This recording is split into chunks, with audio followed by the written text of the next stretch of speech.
Shabbat Shalom a todos. Eu sou Hannah Batia e hoje estou a falar um pouco sobre Hanukkah, né? E para a gente entender a questão da Hanukkah, precisamos ver o contexto histórico de como foi que surgiu essa festa, né? Que é comemorada, no caso, no mês de dezembro de cada ano, embora que não tem pelo calendário gregoriano uma data específica, porque a data dela ser comemorada é no calendário judaico. Mas, então vamos lá. Primeiro a gente precisa entender o contexto da época, né? Nós temos aqui alguns pontos, né? Analisando o período do exílio até o período da construção do segundo Beit HaMikdash, que é o segundo templo, tá? Então nós temos aí, Daniel interpreta o sonho de Nebuchadnezzar, quase não sai, que a gente conhece como Nabucodonosor, tá? Depois vem a profecia de Ezequiel sobre o futuro do Beit HaMikdash, do templo, da construção do templo. Depois vem Daniel interpreta a escrita na parede, que é justamente falando sobre a queda da Babilônia. Isso está registrado no livro de Daniel, que fala da mão misteriosa. Daniel é atirado na cova dos leões. Aí tem Zerubabel, que eu chamo como nós temos como Zorobabel, né? Lidera retorno de judeus da Babilônia à terra de Israel, que é quando, né, foi por ordem de Ciro já. Inicia a construção do segundo Beit HaMikdash, né, suspensa pela intriga dos Cutim, dos samaritanos. Aí Ahasverosh II faz o seu grande banquete de 180 dias. Esther Hadassah é levada ao palácio de Ashverosh contra a sua vontade. Esther consegue reverter o decreto de Ramã contra o povo judeu. Mordecai proclama a comemoração de Purim e reinicia-se a construção do segundo Beit HaMikdash. Tá?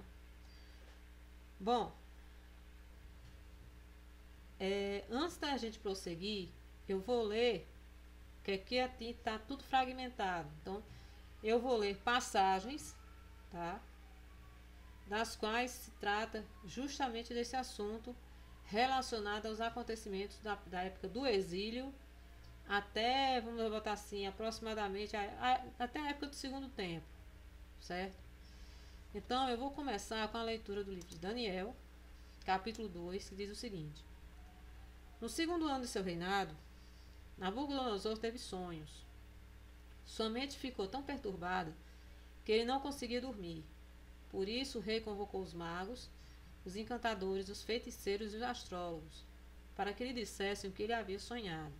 Lembrando, esse rei Nabucodonosor era rei da Babilônia, ele não era um judeu, tá? Ele era um gentio, e gentio que praticava, né, práticas pagãs. Então isso a gente não pode deixar passar esse comentário.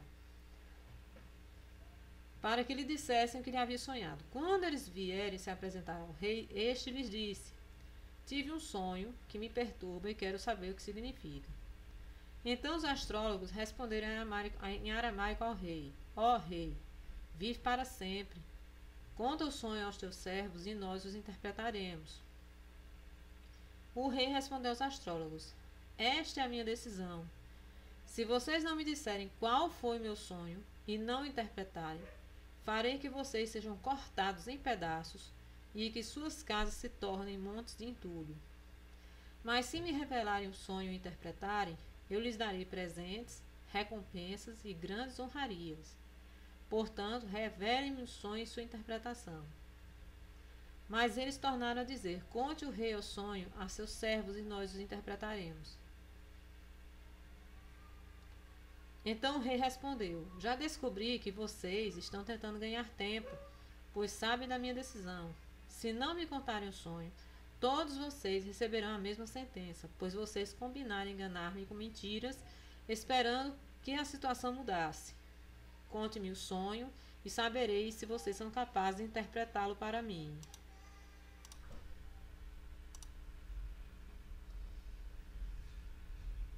Continuando.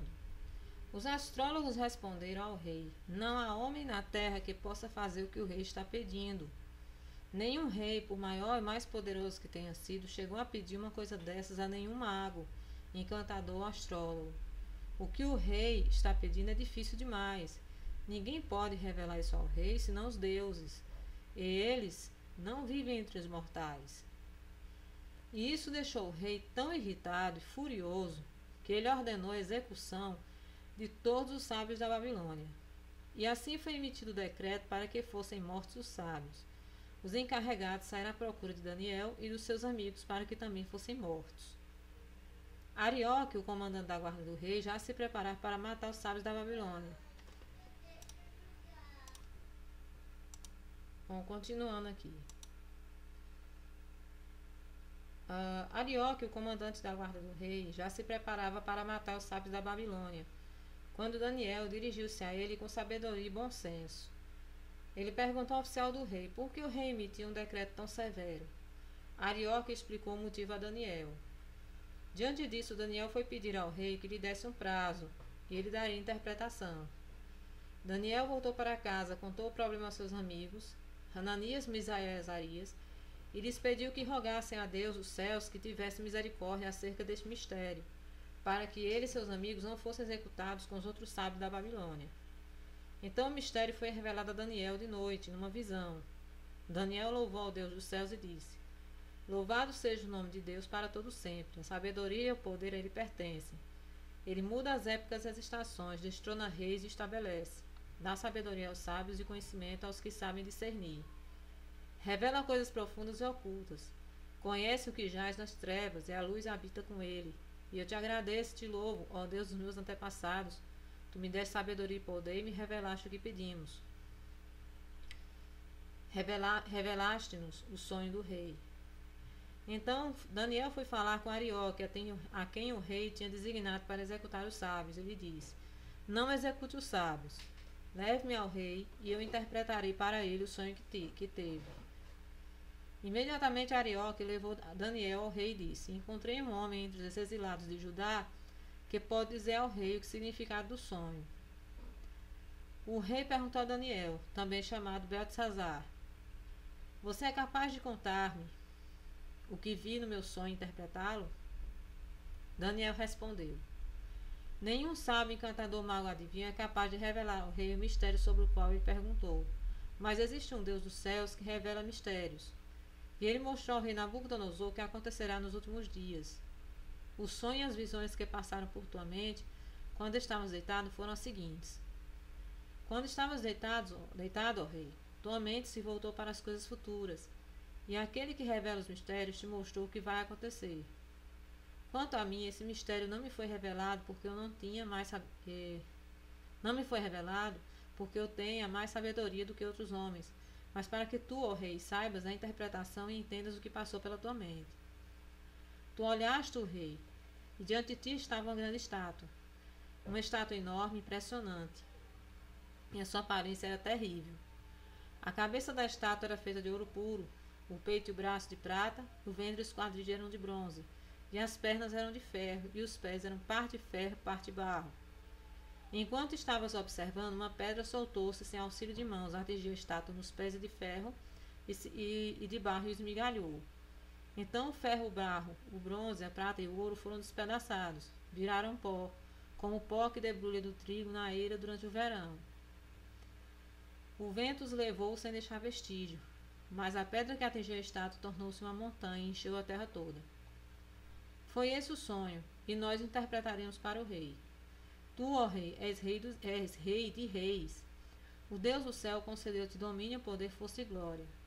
Nas tuas mãos ele colocou a humanidade, os animais selvagens e as aves do céu. Onde quer que vivam, ele fez de ti governante deles todos. Tu és a cabeça de ouro. Depois de ti surgirá outro reino, inferior ao teu. Em seguida, Surgirá um terceiro reino, reino de bronze, que governará toda a terra. Finalmente, haverá um quarto reino, forte como o ferro, pois o ferro quebra e destrói tudo. E assim como o ferro despedaça tudo, ele também destruirá e quebrará todos os outros.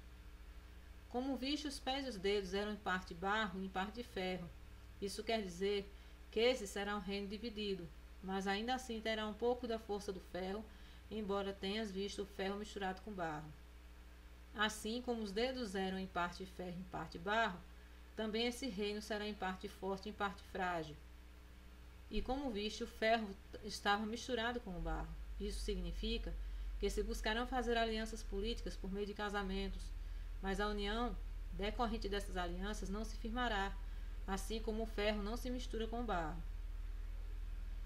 Na época desses reis, o Deus do céu estabelecerá um reino que jamais será destruído e que nunca será dominado por nenhum outro povo. Destruirá todos os reinos daqueles reis e os exterminará, mas esse reino durará para sempre.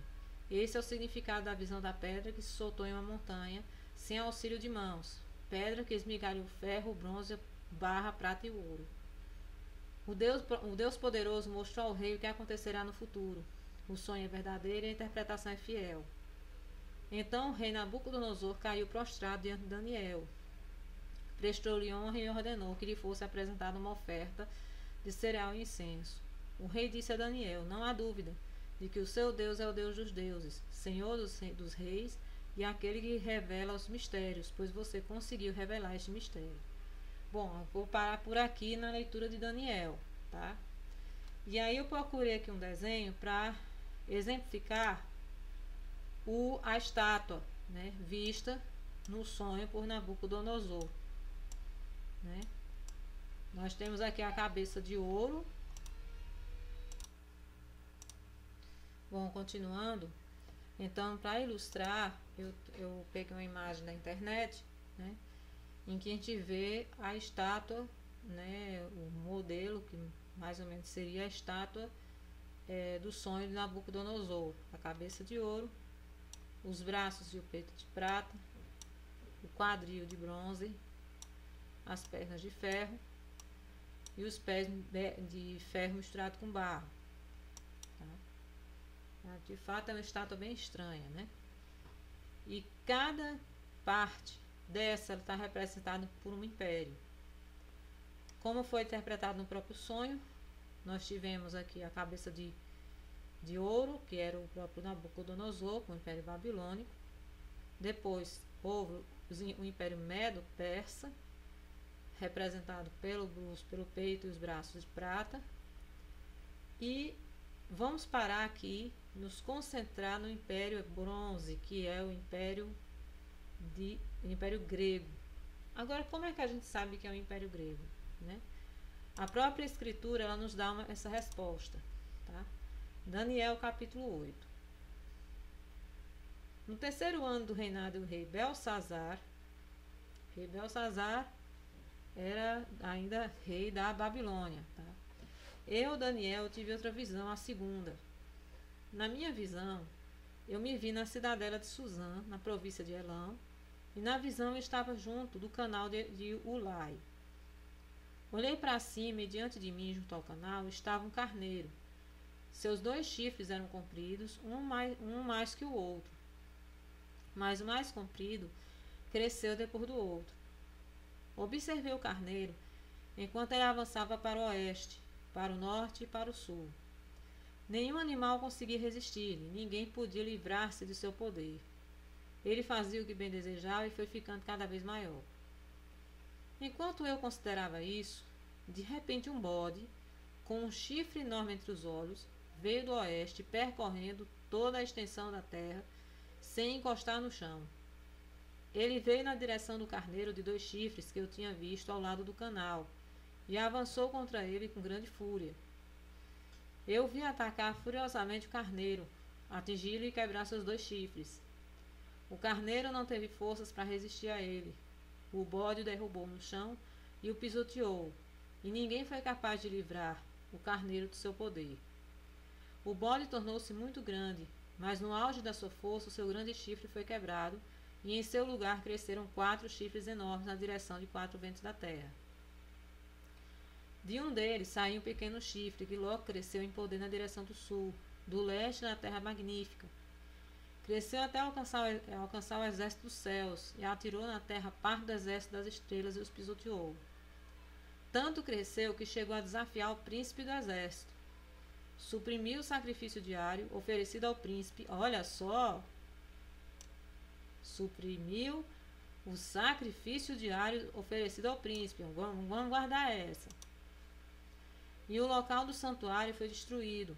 Por causa da rebelião, o exército dos santos e o sacrifício diário foram dados ao chifre. Ele tinha êxito em tudo o que fazia e a verdade foi lançada por terra. Sacrifício, né, diário era dado ao chifre. Vamos guardar isso. Então ouvi 2 anjos conversando, e um deles perguntou ao outro: quanto tempo durarão os acontecimentos anunciados por essa visão? Até quando será suprimido o sacrifício diário e a rebelião devastadora prevalecerá? Até quando o santuário e o exército ficarão entregues ao poder do chifre e serão pisoteados? Ele me disse: isto tudo levará 2.300 tardes e manhãs. Então o santuário será reconsagrado. Enquanto eu, Daniel, observava a visão e tentava entendê-la, diante de mim apareceu um ser que parecia um homem. Eu ouvi a voz de um homem que vinha do Ulai. Gabriel, dê a esse homem o significado da visão. Quando ele se aproximou de mim, fiquei aterrorizado e caí prostrado. Ele me disse: filho do homem, saiba que a visão refere-se aos tempos do fim. Quando ele falava comigo, eu, com o rosto em terra, perdi os sentidos. Então ele tocou em mim e me pôs de pé.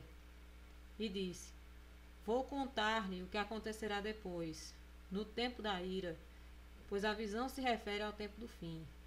O carneiro de 2 chifres que você viu representa os reis da Média e da Pérsia. O bode peludo é o rei da Grécia, e o grande chifre entre os seus olhos é o primeiro rei. Os 4 chifres que tomaram o lugar do chifre que foi quebrado são 4 reis. Seus reinos surgirão da nação daquele rei, mas não terão o mesmo poder. No final do reinado deles, quando a rebelião dos ímpios tiver chegado ao máximo, surgirá um rei de duro semblante, mestre em astúcias. Ele se tornará muito forte, mas não pelo seu próprio poder.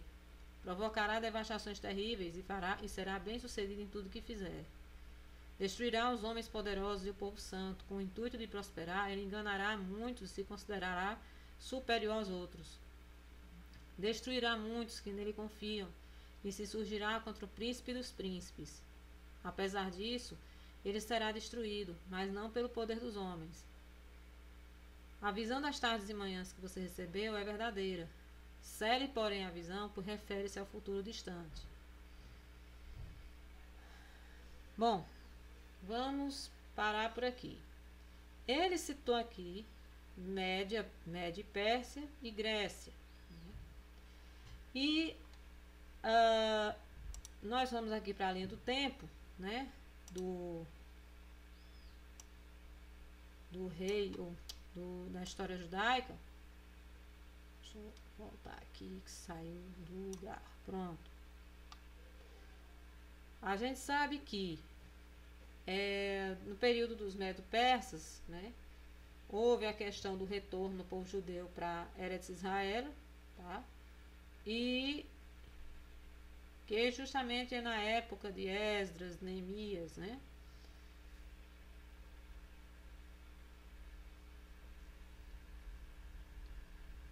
Aí, vamos ver aqui. Esdras, Hashofer, Hakohen, lidera o segundo retorno do povo judeu para Eretz Israel. Neemias volta para Israel para construir muralhas em Jerusalém.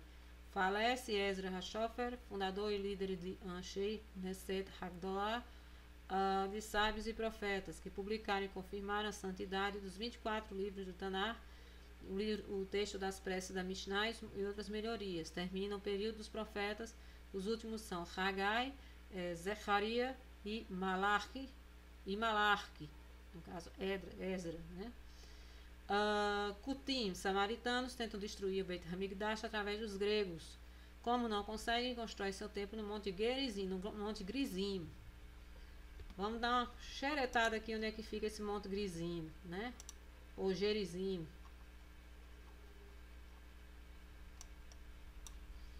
Monte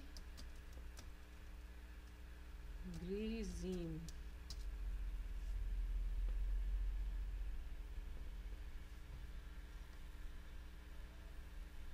Tá, Monte Gerizim, né? Aqui, tá? Então aqui seria basicamente o templo lá dos samaritanos, tá? Que foi construído no Monte Grisim ou Gerizim, né? Continuando aqui, Shimon Hatzadik, Kohen Gadol, no caso sumo sacerdote, encontra Alexandre o Grande e salva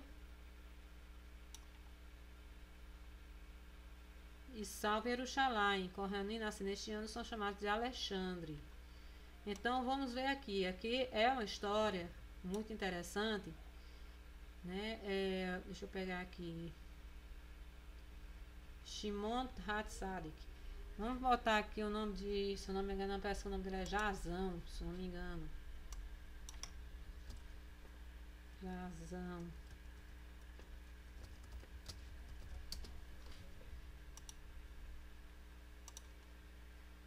Bom, então continuando aqui nós temos, né? Shimon Hatzadik, Kohen Gadol, encontra Alexandre o Grande e salva Jerusalém. No caso assim, Kohanim nascidos neste ano são chamados de Alexandre, ou seja, todos os sacerdotes naquele ano eram chamados de Alexandre, que foram nascidos naquele ano, tá? Então, na escritura, se a gente for pegar, por exemplo, na Bíblia evangélica, principalmente na evangélica, né, que está faltando alguns livros, a gente praticamente não encontra informação sobre o domínio grego. Mas quando a gente vai para a Bíblia católica, nós temos aqui como referência 1º e 2º Macabeus. E eu vou ler um trecho aqui de 1º Macabeus, capítulo 1, que fala justamente sobre Alexandre o Grande. Alexandre o Macedônio, filho de Filipe, já reinava na Grécia quando saiu da terra dos Ceteus e derrotou a Dario, rei dos persas e dos medos. Travou numerosas batalhas, conquistou muitas fortalezas e matou os reis da terra. Chegou até os confins do mundo e apoderou-se dos despojos de uma multidão de nações. A terra emudeceu diante dele. Seu coração se exaltou e ele se soberbeceu. Mobilizou um exército poderosíssimo e subjugou os territórios soberanos das nações, obrigando-os a lhe pagarem tributo. Certo dia ficou doente e percebeu que ia morrer. Chamou seus altos oficiais, que tinham sido seus companheiros desde a juventude, e ainda em vida repartiu entre eles o reino. Alexandre reinou durante 12 anos e morreu. Seus oficiais assumiram o poder, cada um no seu lugar. Após a morte dele, todos cingiram o diadema, e depois deles os seus filhos, por muitos anos. Os males se multiplicaram na terra. Dele saiu aquela raiz de pecado, Antíoco Epífanes, filho do rei Antíoco, que estivera em Roma como refém e que tornou-se rei no ano 137 do reino dos gregos. Por aqueles dias saíram de Israel homens iníquos, que persuadiam a muitos, dizendo: Vamos fazer aliança com as nações que estão ao nosso redor, porque desde que nos isolamos, muitos males nos aconteceram. Essa proposta parecia boa. Alguns do povo resolveram ir ter com o rei, e este deu-lhes permissão para adotarem os costumes das nações pagãs. Construíram em Jerusalém um ginásio ao modo dos pagãos, disfarçaram a circuncisão e renegaram a aliança sagrada, ajuntando-se às nações e vendendo-se para praticarem o mal. Então aqui a gente tem mais ou menos um resumozinho do que ocorreu naquele período. Tá? Eu não vou ler o livro aqui que são 49 páginas, eu não vou ler o livro todo, tá? Pelo menos não nesse vídeo, mas eu vou gravar outros vídeos falando sobre o livro de Macabeus. Tá? Morre Alexandre e seu reino divide-se os reis Ptolomeu do Egito, Seleuco, Antíoco ou Demétrio da Síria disputarão a Judéia, Israel. 100.000 judeus exilados em Alexandria, no Egito. Tá? Então, vamos analisar aqui. Eu peguei aqui um mapa, tá, dessa partilha, né, que foi feita de Alexandre. Deixa eu ver se eu consigo ampliar aqui. Consegui. Ó, nós temos aqui reino de Cassandro, de verde, reino de Lisímaco, de laranja, vermelho, não dá para ver direito, reino de Ptolomeu, que era do Egito, a gente está vendo até o Egito aqui marcado de azul, e reino de Seleuco. Esse reino de Seleuco é toda essa área amarela, incluindo a região de Jerusalém, incluindo ele.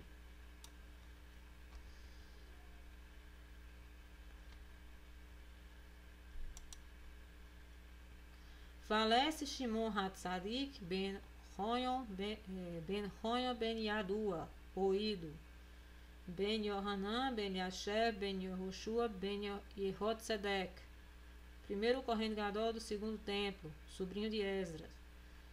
O último membro do Knesset Hagdolah foi Arbedin, líder do Sanhedrin, líder do Sinédrio, e por 40 anos foi Kohen Gadol, ou seja, foi sumo sacerdote, e sucedeu seu filho Shimi, né? Bom, vamos ver aqui quem é Yadua, que é citado aqui, né? E ainda, bom, eu vou parar até nessa parte que fala da tradução da Septuaginta, né? Rônio II, tá? Constrói o altar no Egito, que durou 343 anos, e no ano no caso 72 sábios traduzem a Torá para o grego, que é a Septuaginta. Então aqui sobre o domínio cultural grego, vou parar por aqui um pouquinho.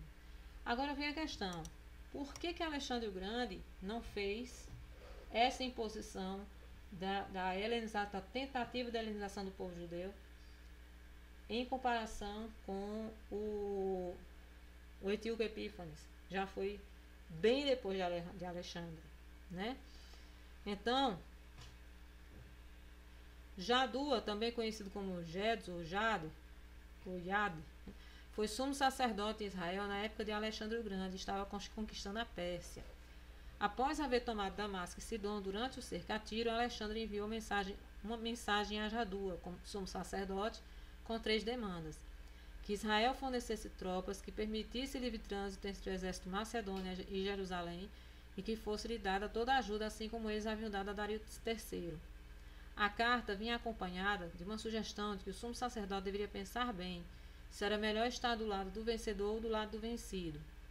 A resposta foi que, como os judeus haviam se aliado aos persas através de um juramento ao Eterno, eles não podiam trair essa aliança, lembrando que no passado, sempre que eles romperam o juramento, foram punidos severamente pelo Eterno. Foi como quando Zedequias perjurou após haver se comprometido com os babilônios. Alexandre poderia ter aceito a explicação, mas foi convencido por Sanbalate, governador da Samaria. Sanbalate, inclusive, ele é citado na escritura, tá? De que os judeus não estavam agindo assim por serem leais, mas por serem traiçoeiros. Ao mesmo tempo, os samaritanos em massa desertaram Dario e passaram para o lado de Alexandre. Sanbalate era sogro de Manassés, irmão de Jadua. Manassés havia sido sacerdote, mas foi banido por se casar com uma samaritana e estava tentando construir um templo para rivalizar com o templo de Jerusalém no Monte Gerizim. Em 332 AC, logo após haver capturado Pilhado Tiro, cujos habitantes foram massacrados e vendidos como escravos, Alexandre, cheio de cólera, decidiu punir os judeus e avançou com um exército contra Jerusalém. Jadua reuniu toda a nação para buscar a presença do Eterno, suplicando seu socorro contra a fúria do grande imperador. Assim o Eterno lhe concedeu um sonho, ao qual o sumo sacerdote em obediência o sumo sacerdote em obediência, mesmo sabendo a intenção de Alexandre era castigar o povo judeu, vestiu-se esplendorosamente de linho branco, deixando as portas de Jerusalém abertas para recebê-lo.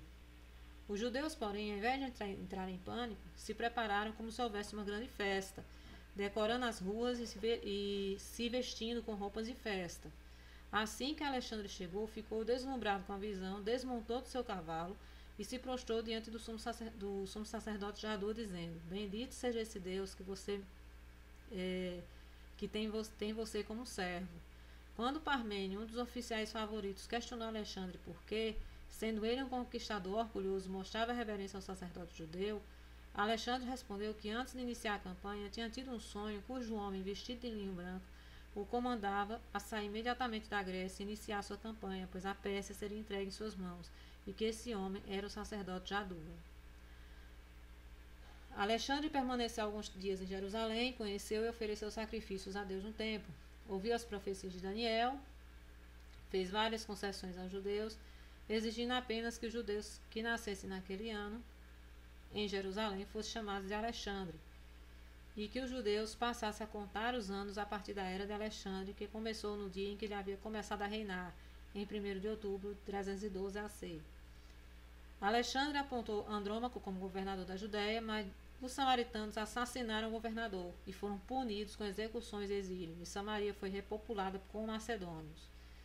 Jadua foi o pai de Onias, que foi sumo sacerdote por volta do ano 322. Bom, isso aqui é muito interessante. Então, por aí a gente percebe, né, por que a escritura, por que o livro de Macabeus, ele não fala mal de Alexandre, mas também ele acaba mostrando, né, a questão de Antíoco Epífanes. Então, vamos ver quem é esse cara.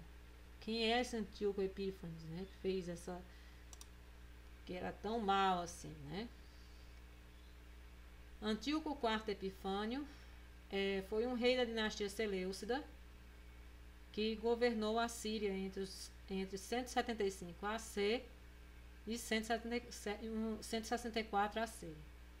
Terceiro filho do rei Antíoco III Magno e irmão de Seleuco IV, após a derrota de seu pai pelos romanos na Batalha de Magnésia, viveu 14 anos como exilado em Roma, antes de tornar rei como um acordo do Senado romano, como vassalo de Roma. Entre 171 e 168 AC, esteve envolvido na Sexta Guerra da Síria contra o Egito, na qual derrotou os faraós Ptolomeu VI e VIII. O seu objetivo era cercar Alexandria, mas foi forçado a recuar por Roma. Após esse episódio, Antíoco centrou sua atenção na Judéia, que procurou helenizar religião grega por adoção e mesmos fundamentos. Durante o reinado de seu pai, tinha sido concedida ampla autonomia aos judeus em sua religião, que se encontravam divididos em dois partidos. Uns dito Hassidim, que significa piedoso, e o outro que favorecia a helenização por razões financeiras e portarem os chamados dotes. Antíoco apoiou este último partido e permitiu ao sumo sacerdote Jasão a construção de um ginásio, instituição para a educação de jovens, de acordo com os modelos da cultura grega em Jerusalém. Em 172 AC, Antíoco aceitou o dote de Manelau, nomeando-o para o cargo de sumo sacerdote no lugar de Jasão. Em consequência deste ato de aceitar o dote, um exército liderado por Jasão apoderou-se praticamente toda a cidade de Jerusalém em 169, matando os simpatizantes de Menelau. Em 167, Antíoco, que regressava de uma campanha no Egito, conquistou Jerusalém. A cidade perdeu seus privilégios e passou a ser permanentemente controlada por soldados. Antíoco procurou à força estabelecer a helenização, politicamente, desde o seu novo território, proibindo o culto judaico. A observância do Shabat e das interdições alimentares, bem como a circuncisão, foram proibidas por serem estranhas aos gregos. No templo de Jerusalém seria instalada uma estátua do deus grego Zeus, onde se sacrificava porcos. Pergunta, né? Tá, onde é que se vê o costume de se comer porco, meu amigo? Bom, para bom entendedor, meia palavra basta. O que vai totalmente contra os costumes judaicos. O objetivo destas medidas era criar uma uniformidade cultural entre os súditos do seu reino helênico, vassalo, a República Romana, e a religião românica ou helênica, que tinha os mesmos fundamentos, segundo a Bíblia. Esta situação gerou descontentamento entre os judeus, que eram contra a helenização da Judéia e que provocaram uma revolta que se alastrou em guerra, que foram liderados pelo Corrém Matatias e seus filhos, os Macabeus, os quais expulsaram as tropas o Antíoco IV de Jerusalém. Por fim, chegou ao termo de sua vida no ano 164 AC em doenças em socorro ou cura, um câncer de qualquer pessoa, provavelmente câncer. Então, uma coisa também interessante que ele falou aqui, né, sobre a questão dos Hassidim, né? Os Hassidim são, historicamente falando, os possíveis ancestrais dos fariseus, né? Bom, por enquanto eu vou ficando por aqui. Isso aqui é só a pontinha do iceberg, ainda tem muita coisa para estudar, muita coisa para ler. E até o próximo vídeo.